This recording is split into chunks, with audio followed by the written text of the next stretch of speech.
एक वीरान गांव के दिल में, धुंधले और रहस्यमय धुंध में, एक प्राचीन गिरजाघर था।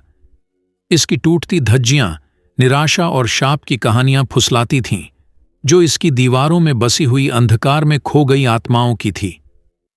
सूर्यास्त के बाद कोई भी इसके पवित्र हॉल में पैर नहीं रखता था, क्योंकि उन्हें पता था कि छायाओं में बसे विपरीत प्राकृतिक शक्ति के बारे में। एक नियति भरे रात को, जब चांदनी बादलों के पर्दे के पीछे छुपी हुई थी और हवा दुखियों की कथित आत्माओं के रोने की तरह आवाज कर रही थी, एक एकांत आकर्षक के गलियों में चला गया। उसका नाम रानी था, एक आदमी जो अपने गुजरे हुए गुनाहों से पीड़ित था, जो हर जागरूक क्षण में उसके इशारों का पीछा कर रहे थे।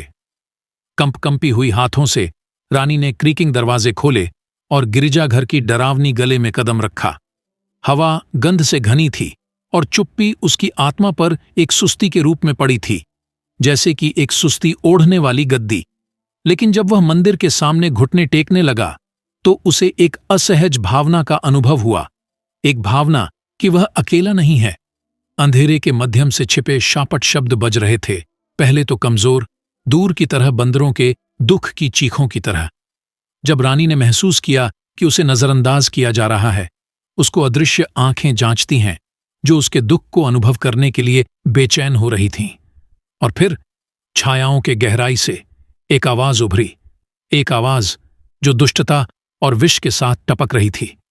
रानी नाम सांप की छिद्रनी जैसे वायु में गूंज गया, जो रानी की कंकाल पर चंचलता भेजता है। उसने चिंगारी के इसकी प्रकार की ओर खिंचड़ी, जैसे कि मोती चिंगारी की ओर खिंचड़ी जाती है। रानी ने उसकी ओर बढ़ा, उसका दिल उसकी सीने में धड़का। जैसे ही वह झड़ती हुई चिंगारी को छूने के लिए हाथ बढ़ाता है, उसने अपने शिरों में फूंक देने का एक वेल अनुभव किया, जो उसके रगों में गर्माहट की बांट डालती है, जिससे डर के ठंडे हाथ वापस हो जाते हैं।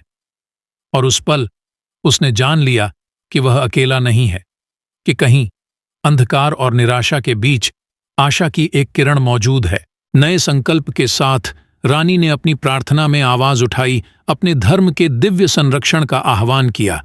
और जब उसके शब्दों ने गिरजाघर में गूंजे, तो छायाएं पीछे हट गईं, उसके विश्वास की प्रकाश की ओर पीछे हटते हुए। अंधकार अपनी हार की महसूसी करते हुए अंत में एक अंतिम गर्जनीय चिल्लाहट निकालता है, फिर कुछ नहीं होता है, छोड़कर रानी को गिरजाघर के पवित्र स्थान में अकेला छोड़ देता है। थका हुआ पर विजयी रानी गिरजाघर से निकला, उसकी आत्मा जिसे उसने संघर्ष करके शुद्ध किया।